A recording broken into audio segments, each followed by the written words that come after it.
खरं तर मी त्यावेळेला महाराष्ट्रात 14वा होतो. डेप्टी कलेक्टर सोडून माझ्या वाट्याला कुठलीही पोस्ट आली असती, पण मला शेवटच्या माणसाबरोबर, कारण माझा पिंड तो होता. ज्या पिंडाप्रमाणे आहे त्याच पिंडाप्रमाणे आपली पोस्ट अपेक्षित त्याप्रमाणे करणं. आणि दुसरी शेवटी शेवटाकडे येताना सेवा नावाची एक गोष्ट सांगितली. माझ्या जिगरबाज मित्रांनो, सेवा नावाची गोष्ट असते काय? महाराष्ट्रामध्ये 350 वर्षापूर्वी सेवा नावाची एक घटना घडली. एक राजा होऊन गेला, त्या राजाचं उलटं नाव जरी केलं तरी तो राजा अखंड आयुष्यभर जीवाशी खेळला. तो या महाराष्ट्राच्या मातीत झाला आणि त्याच्याकडे एक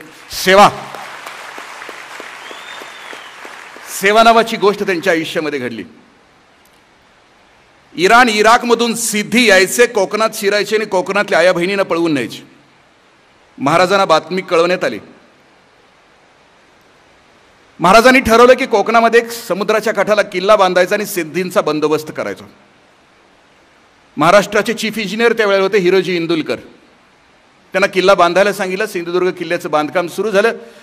बांधकाम सुरू असताना महाराजांना आग्र्याला जावं लागलं. निधी कमी पडला. हिरोजी इंदुलकरांनी स्वतःची दौलत गहाण टाकली, पण किल्ला पूर्ण केला. किल्ला पूर्ण केल्यानंतर महाराज किल्ला बघायला गेले. महाराज म्हटले, किल्ला कसं काय बांधला? ते म्हटले, छान बांधला. काय देऊ का म्हटले. हिरोजी इंदुलकर असं नाही म्हटले त्यावेळेला, कारण त्यांचं रक्तच वेगळं होतं. ते म्हटले, नाही महाराज, या किल्ल्यामध्ये 10% सुद्धा मिळाले नाहीत.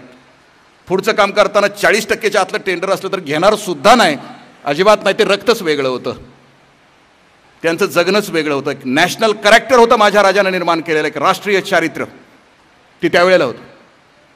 ते म्हटले, महाराज तुम्ही भविष्यामध्ये कधी स्वराज्याची राजधानी बांधाल त्यावेळेला त्या राजधानी बांधायचं काम मला द्या. महाराजांनी राजगडावरून रायगडावर राजधानी बांधायचं ठरवलं आणि हिरोजी इंदुलकरांना बांधकाम दिलं. हिरोजी इंदुलकरांनी बांधकामाला सुरुवात केली. 2.5 वर्ष बांधकाम सुरू होतं.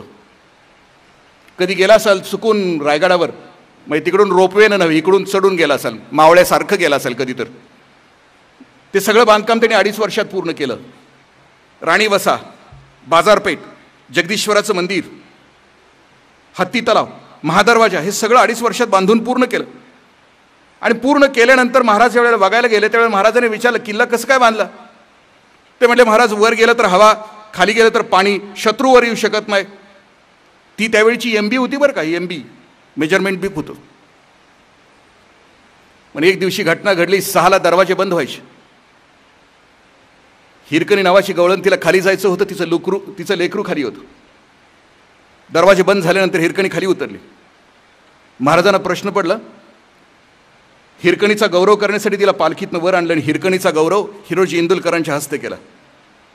महाराजांनी प्रश्न विचारला इंदुलकरांना, इंदुलकर तुम्ही म्हटला होता की वर आले तर हवा, खाली गेले तर पाणी, शत्रूवर येऊ शकत नाही, मग हिरकणी खाली गेली कशी? इंदुलकरांनी दिलेलं उत्तर आहे, महाराज ती महाराष्ट्रातली आई आहे, लेकरासाठी काही करू शकते. इंदुलकरांना राग आला. इंदुलकर त्या दिवशी गेले. 24 तास हिरकणीवरचा तो खडक आहे तो तासून काढला आणि पुन्हा सांगितलं की महाराज आता दुसरी हिरकणी खाली नाही जाऊ शकणार. त्यावेळेला महाराजांनी विचारलं की इंदुलकर काय देऊ का तुम्हाला, काय पाहिजे बोला. इन्क्रिमेंट हवी तिथं पोस्टिंग. इंदुलकर म्हटले, महाराज मला काही नको, मी मागणार आहे आपल्याला, पण राज्याभिषेकाच्या सोहळ्यामध्ये 6 जून 1674 राज्याभिषेक सुरू झाला.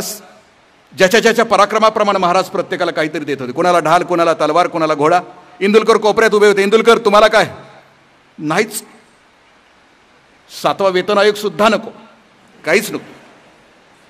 म्हटले, महाराज मी तुम्हाला मागणार आहे, पण कधी? तुम्ही जगदीश्वराच्या दर्शनाला याल, पूर्वेच्या दिशेने बाहेर पडाल, त्यावेळी तुम्हाला मी मागणार आहे. महाराज गेले. राज्याभिषेक संपला. जगदीश्वराच्या मंदिरातून बाहेर पडले पूर्वेच्या दिशेनं आणि बाहेर इंदुलकर हातामध्ये एक दगड घेऊन उभे होते. म्हटले, महाराज हा दगड इथं पायरीला लावायचा आहे. महाराष्ट्रात 3 पायरीचे दगड आहेत मायबापानं. 2 पायरीचे दगड आहेत पंढरपूरला, ते आहेत भक्तीचे. 2 पायऱ्या आहेत भक्तीच्या आणि 3री पायरी महाराष्ट्रातली आहे, सेवेची पायरी. 2 पंढरपूरच्या पायऱ्या आहेत ना, त्या भक्तीच्या पायऱ्या आहेत. पहिली पायरी आहे ना माझ्या चोखोबांची पायरी आहे. पंढरीच्या पांडुरंगाच्या दर्शनाला जात असताना अगोदर चोखोबांच्या पायावर मस्तक ठेवावं लागतं आणि चोखोबांचा भाव धारण करावा लागतो. नदी डोंगा परी नीर नाही डोंगा, काय भुललासी वरलिया रंगा. ऊस डोंगा परी रस नाही डोंगा, काय भुललासी वरलिया रंगा. चोखा डोंगा परी भाव नाही डोंगा, काय भुललासी वरलिया रंगा. चोखोबांचं दर्शन घ्यावं लागतं. मग नामदेव महाराजांच्या पायरीवर डोकं ठेवावं लागतं. कारण माझा नामदेव महाराज असं म्हणतो, वैकुंठासी आम्हा नको धाडो हरी, वासदेई चरणाजवळी सर्व काळ. भगवंता, मला वैकुंठाला नाही जायचं, तुझ्या पायरीचा चिरा करून टाक. उद्या लाखो भगवंताचे भक्त येतील आणि त्यांच्या पायाची धूळ माझ्या मस्तकावर पडेल. 2 भक्तीचे पायरे आहेत तिकडं. आणि माझ्या जिगरबाज तरुण मित्रांनो, 3री पायरी आहे सेवेची, जी रायगडावर आहे.